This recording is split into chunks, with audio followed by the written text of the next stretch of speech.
This is Brian Miramontes from Miramontes. You're listening to Tri-City Mixtape. The first song is called Another Fucking Cumbia.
Solo sé que vivo tan ilusionado. Ay de ti, mujer.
Sin razón.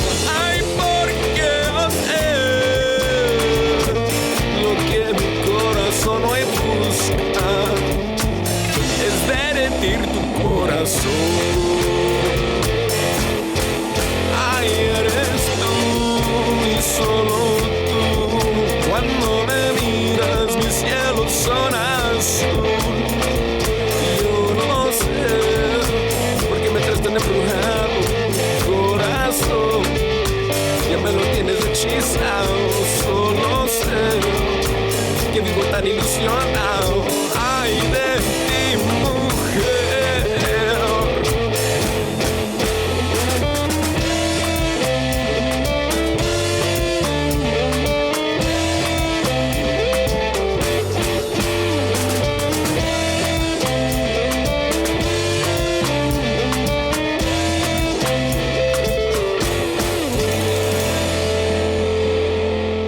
This next one's American History X.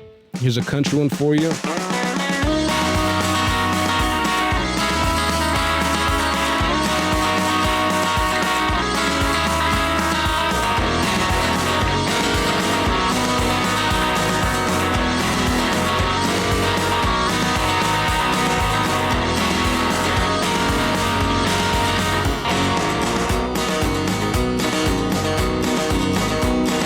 With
peaceful protesting to disrupt that wolf's looking like a sheep.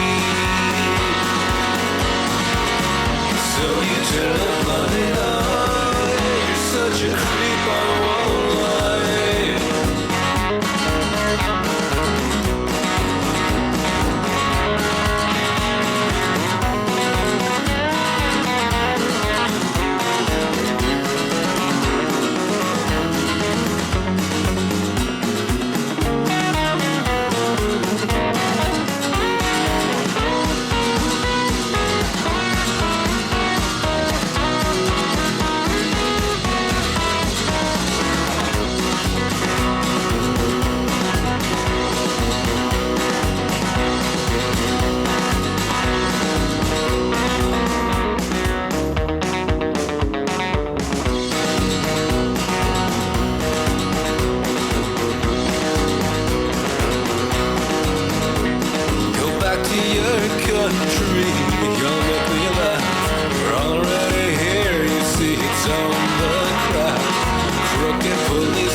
Yo, this is Vic, the Dreaded Dragon, coming at you live from Ted Brown here in Richland, Washington. Tri-Cities music scene supplier, if I will. Here today, we've got Miguel, the awesome and the only. Woot woot. And we also have Brian Miramontes. What's up? Que tranza, que rollo. Hey, my dog. How you feeling today, Brian? Feeling pretty good. Would you call yourself a singer-songwriter, or you're just a musician, or... All of the above. Yeah? Everything that you hear, honestly, I just made everything but the drums. So as far as the composition, putting the pieces together, getting the bass together, all the little nuances, I did that by myself. So a little bit of all of the above. Let's just take it straight from the top. Where are you from? Where are you out of? Born and raised Tri-Cities. Got that radiant glow. Yeah. Went to the desert for a couple of years and then came back. It wasn't hot enough here for you? No, I need that heat. Yeah. No, what had happened was my apartment just burned down. Oh, damn. Oh. Yeah. I mean, no sympathy. Fuck that noise. I don't want none of that. Right, yeah. Was going through it. Was homeless for a little bit. And then I just realized I couldn't make it, so I came back here. But what came out of it were a couple of good songs. I think are a couple of good songs. Right. So, like, Down the Rabbit Hole, that's about that. The Phoenix Didn't Rise. That one's like all me and my feelings about it. But Yeah, it came out pretty good. I'm proud of the work. I love that. Definitely the experience always breeds good music, in my opinion. Well, my raw thoughts on it is if I ever make a song, first and foremost, I do it to heal myself first. That's it. And then if people like it, then cheers, let's have a beer. I'm down for that. So what started first? Were you singing and writing first, or did you learn an instrument first? I would say I learned an instrument first. Growing up, it was my dad. He's the hero. He's like my favorite guitar player since I couldn't remember. Right. Since I could remember, he always had that thing with him. And then growing up, he would play Mexican restaurants for 5 nights a week, and I was like his roadie, just packing up his guitar. And the thing about my old man, he would always play different styles. You know, he'd be playing like Johnny Cash, Juanes, Maná, and then a bunch of country songs within the span of these 2 hours. Right. So I feel like that definitely rubbed off on me. He was a jukebox. Yeah. Yeah, I love that. Yeah, I saw your set at Flying Z Farms not too long ago for a festival that they put on, and like how eclectic your set was like the first thing that I noticed. Each song had a completely different vibe, and I didn't know where you were going to go next. It was my first time hearing your music at that time, and yeah, I'm definitely down for that. It's like you don't just hear a couple of your songs and think, okay, I got the gist of this guy. Not at all. So Thank you. That's the vibe I'm going for, is to keep everybody on their toes. And if we ever work together, it's the same. Like whenever I play my playlist at work, it's all over the place. People don't know what to expect, and I like it that way. So what do you remember the first time you performed in front of an audience? I was nervous. The first time I ever performed, it just felt like you were honestly living.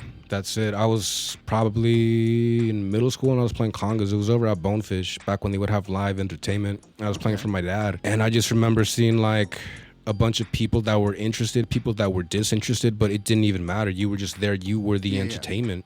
Yeah. You were the entertainer. And I'm like, there's a bunch of pretty girls here. This is what's up. Yeah. So I was like, this isn't bad. Were you like waiting for the call? Were you already like, put me in the game, coach, when your dad came and said, hey, we need a drummer tonight? Or was it like reluctant? Is it not something you? No, he just kind of came up with the proposition like, hey, you want to play for me? I'm going to say one. Yeah. Okay. And then ever since then, I was always playing with him in the coro, like the Spanish choir. Mm-hmm. Growing up in the teenage years, he's like, hey, I need you on guitar. Okay. Yeah, we can do that. Right. And then just started off of that. It wasn't until like around high schoolish where I was getting into the whole punk rock bit. And that whole scene, that whole world is very much you can do it. It's the power of independence. So me and my friends, we came together and we're trying to start our band, but everybody either got kicked out of school or they dropped out or they moved away. So it just kind of crumbled and fell apart, but that didn't stop me. It wasn't until I was in my 20s that I just said, you know what, I'm going to go for it. I'm going to go for broke. And started recording in Phoenix and been doing it ever since. That's a potent origin story, dude. All right, if you're going to compare that time on stage to your most recent time on stage, which how long ago since you performed? That first time with your dad. Oh my God, it was years ago.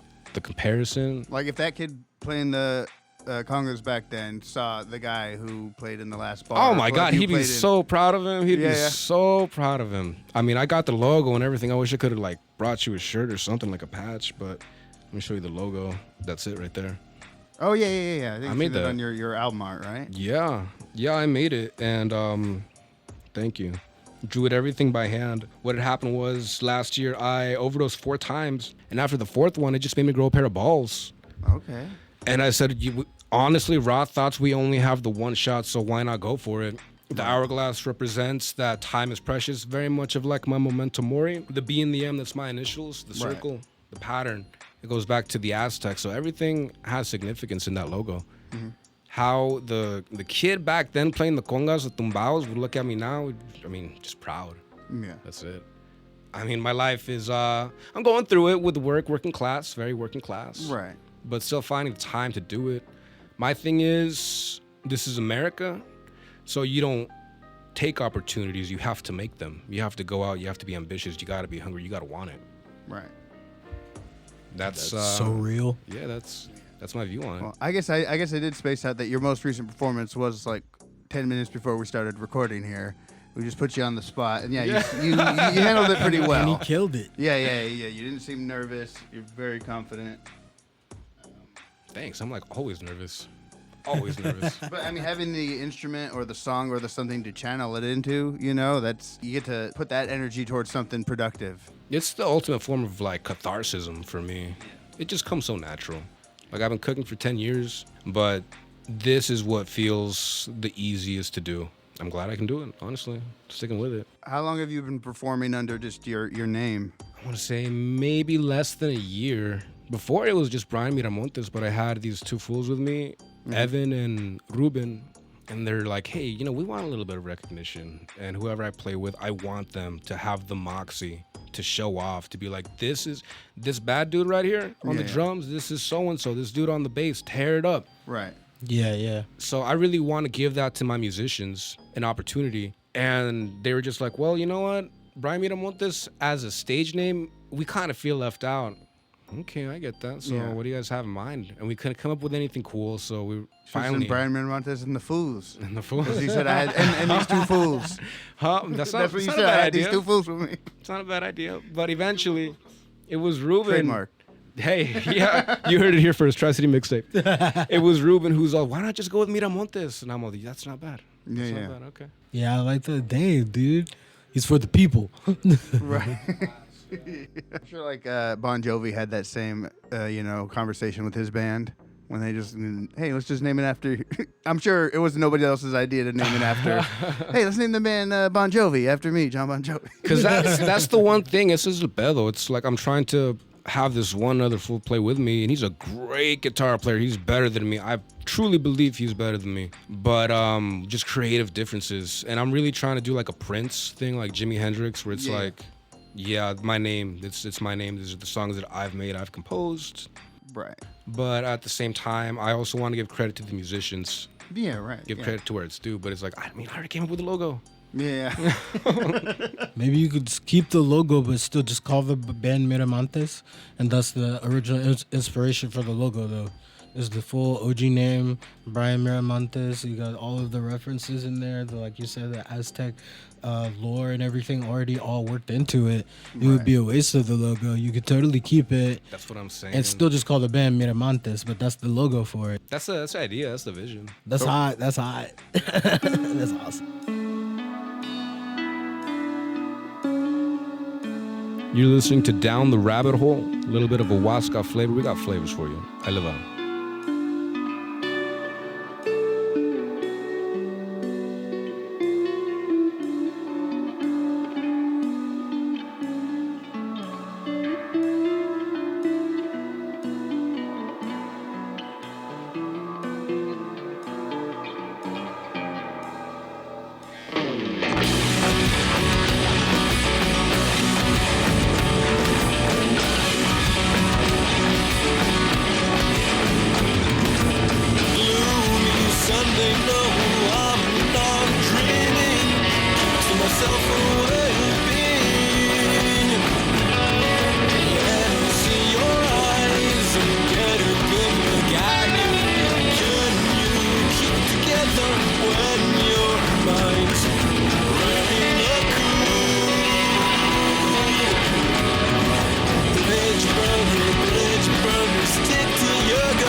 your fucking pity. I don't care who I look to you.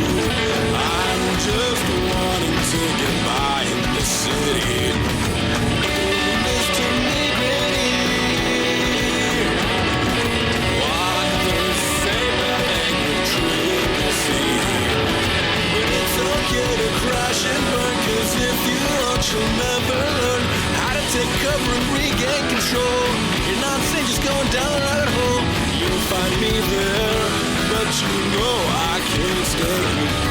So with each step I make my way, keep it pushing, you'll get through today. So if you're alone, at least be with good company. Oh, you feel alone, you're not the first, I guarantee.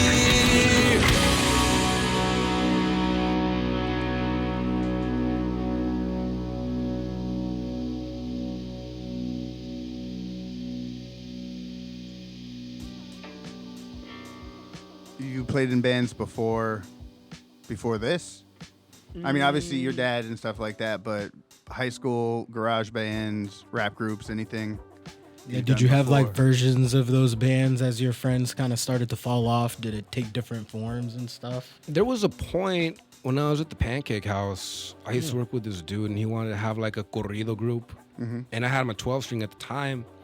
And I'm like, yeah, let's give it a shot. But after a while, I'm like, this is kind of red flaggish. I don't really know if I want to be around this dude. All right. So that fell off.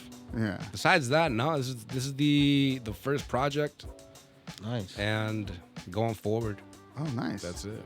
Really successful for a first project, dude. Yeah. Thank you. Yeah. Thank you. There's a lot of hard work that's being put into it. So I guess, yeah, you've only been performing in this context for the last year. So any, I guess, tour or gig stories that you'd like to share? Funny or crazy that happened?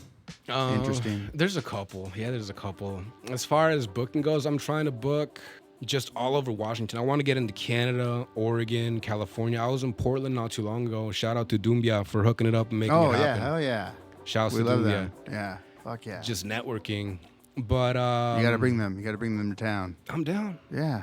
They'd love to do it. I'm still cutting my teeth. Before that, I mean, yeah, everybody has crazy life stories, but I'll keep those close to the chest for now.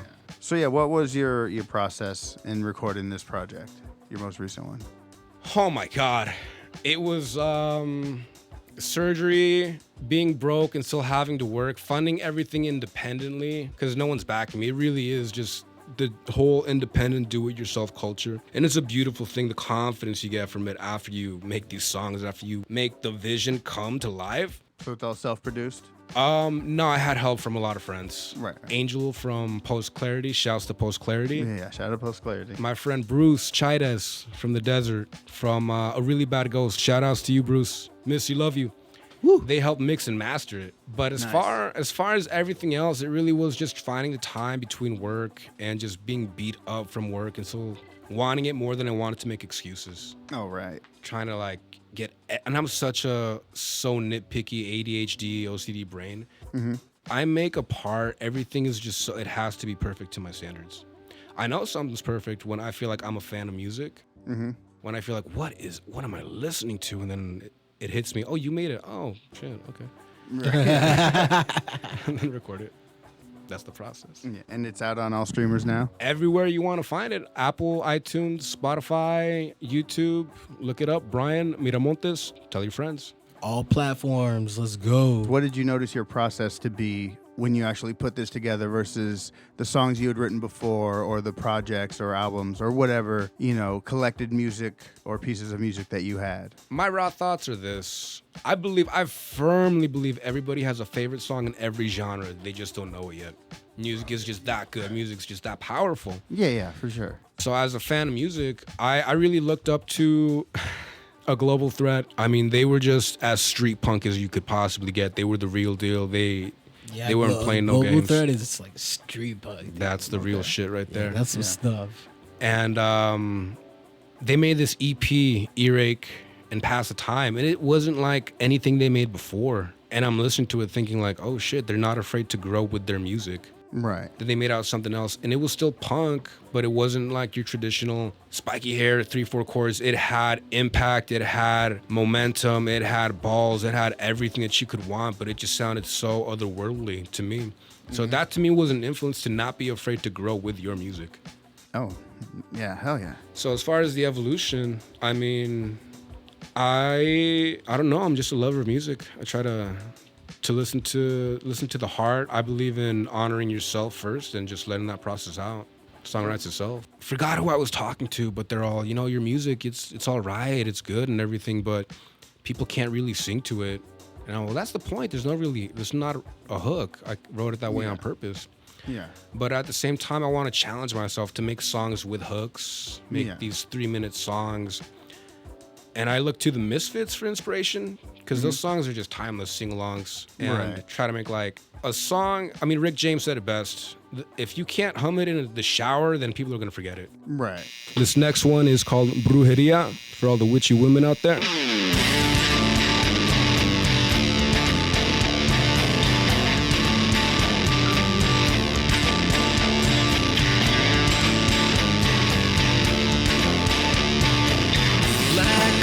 She looks sinfully good. She works at the devil's whorehouse. I think I should pay her a visit and catch her eye. Oh, like I know I could.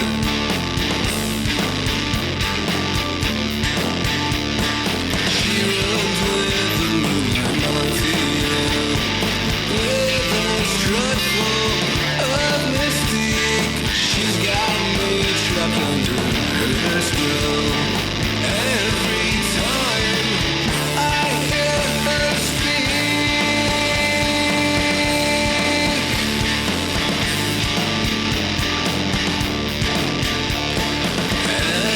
as the blood so where the sinners are the winners.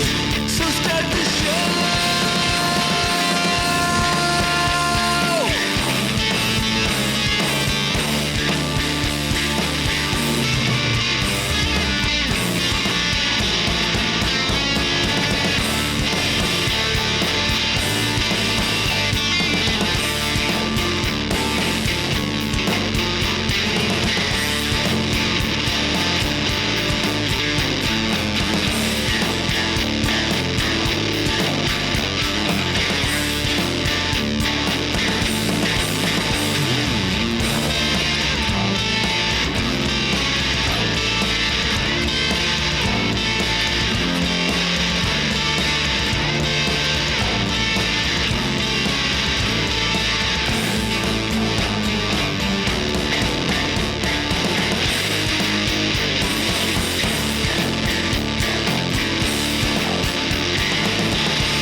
let's go on to the dream gig. Do you have a preferred venue, or you just want to go to the biggest one here, fairgrounds or arena? The dream gig? Yeah. How many? It's your opening, and the middle and closer could be anybody from all time. But it's only a 3-band bill. Okay. And it could be a local venue, or if you have a favorite one, or if you want to go Madison Square or the Gorge or whatever. You know what I'm saying? I got it. Okay, so chew on this. The dream gig is at the Pyramid of the Sun in Teotihuacan Okay. in Mexico, right? Like Yeah. that's it. Me, I think that's the first. That's the first time somebody said a location outside the U.S. Please go that's ahead. it, man. That's hot. it. What's their backline situation there? I have no idea. Middle would be fucking A Global Threat. And then headline Jimi Hendrix. I'm a huge Hendrix fan. Nice. All right, yeah. Different flavors. Yeah. Hell yeah. That was nice and quick. When you got one guy, it's usually not a whole lot of hemming and hawing or back and forth. That was still pretty quick for a single person. Yeah. So are you willing to share any of your guilty pleasure songs with us? Stuff that people would be surprised to know that you like passionately love, that you can't deny it, and you really. I've outgrown the idea of feeling guilty, but me too. I don't really believe in guilty pleasures. Like if we've ever worked together in the kitchen, I'm just playing like a bunch of girly songs. Yeah. And the next song is like the most hardcore thing ever. Guilty pleasure. Yeah, that's me too. Yeah. For me, it would have to be "Loveful" by the Cardigans. Oh, fuck yeah! That's the one. Oh my god. One of the best fucking pop songs ever. To me, there's nothing. The best thing in the world for me is the sweet sound of a woman singing. Right. So that's like point in case right there. Let me put it this way. If a bunch of aliens came down and were like, hey, we're going to blow up your dumbass planet. So give us your best pieces of your language and we'll save it for you. I would make sure that song gets with them. Like that's how much I love that song. Yeah. Nice. I like that expression. That gave me the perfect context to know, bro. Yeah. Hell yeah. The essence Well, awesome. you're Yeah, leaving we'll of the take human that. race. So what's next for you and for the band? Well, I did rent out the Eagles Club so I can promote a show. I'm looking for other artists who I can have play with me from every type of genre. It doesn't have to be rock. It can be rappers. It can be people who play corridos. Yeah. I was just tired of asking these promoters like, hey, can I play on the bill this day? And just being like, sorry, we're booked. I said to myself, why wait for somebody to put you on? You have to put yourself on. Right, yeah. Going back to, take opportunities, you have to make them. I think I'm going to have to reschedule the date, but I still want to make that happen. I got a gig for Battle Vest Fest coming up here. Man, Oh, yeah. we're on that bill. We'll be there. He's on the bill, too. Yeah, I'm playing. We're interviewing. It's going to be a party. Hey, get tore up from the floor up. Hey. I'm trying to just branch out and make different content. Like I also want to do a cooking show called Steal This Recipe. Okay. Where I teach people how to cook who may feel insecure how to cook. I thought you mentioned that earlier. You've been cooking for like 10 years, you said? Yeah. Nice. That's sick.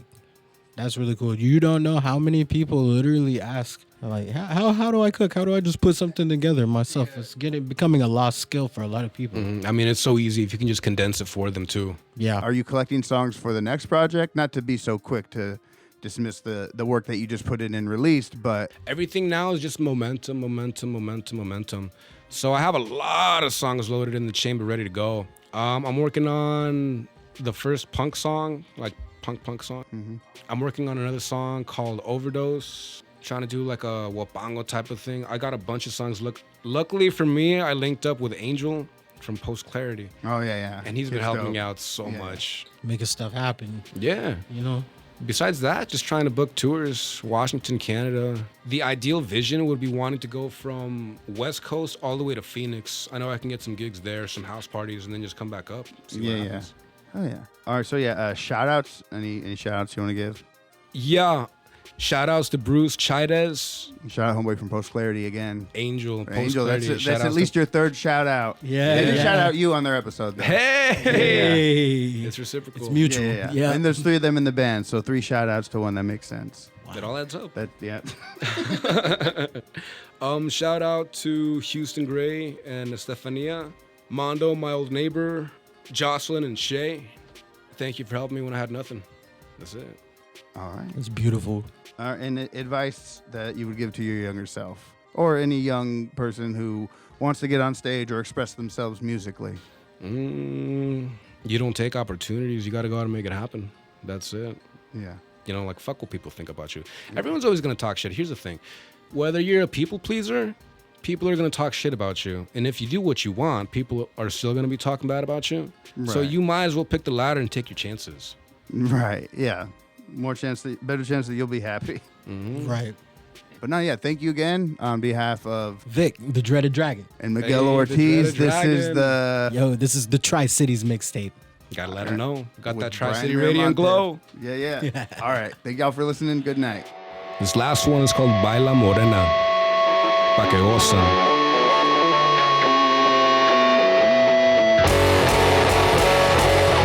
Cuando esa nena se mueve al ritmo que yo le toco, mareas que me vuelvo loco y digo, muévete un poquito más, amor. Es que ella tiene en su cuerpo un movimiento sabroso que lo miro y me enloquezco. Se mueve así.